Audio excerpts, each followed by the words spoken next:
Déjà à la base en fait, que ce soit Nicolas ou moi, on est des urbains.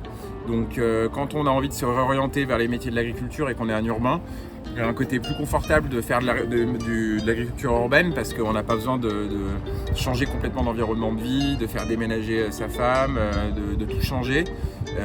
Voilà, il y a un côté un peu confortable, c'est un peu moins risqué de tout quitter pour se lancer dans ces métiers-là.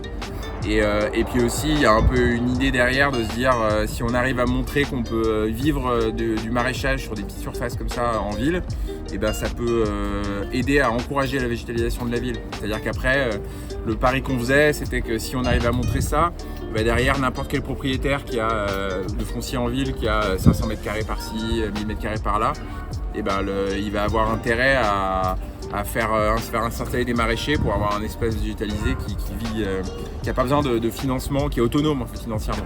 Donc c'était aussi une manière de modifier la ville, quoi, de faire qu'elle soit beaucoup plus végétalisée.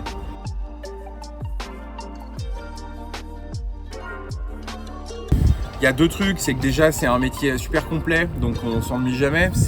On est un peu responsable de tous les niveaux de la production. Donc déjà il y a toute la partie production, optimisation de la production, etc. Il y a tout l'aspect commercial qui est intéressant aussi et qui est très différent. Et après dans la production, il y a de tout. Il y a déjà un peu du physique et d'essayer de gagner en ergonomie, gagner en vitesse de travail soi-même déjà. Il y a tout le côté plus agronomique, d'essayer un peu plus sur le long terme, de comprendre pourquoi telle culture marche bien, marche pas bien, etc.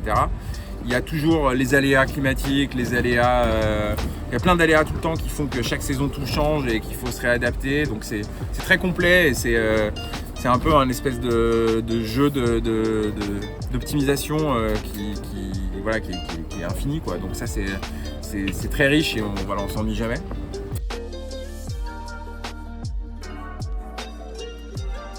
Développer ce magasin de producteurs pour essayer d'avoir une offre de plus en plus importante et que ça soit de plus en plus intéressant pour les clients de venir sur notre stand parce qu'ils vont pouvoir faire une beaucoup plus grosse part de leurs courses hebdomadaires.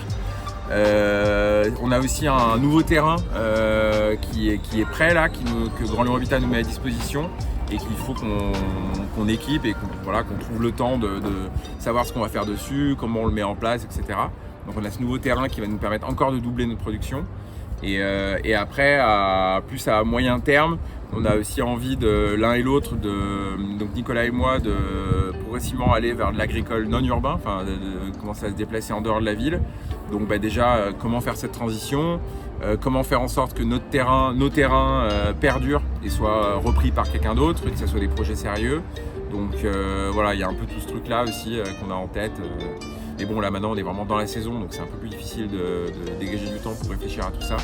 Mais voilà, c'est ça un peu les projets à court et à moyen terme.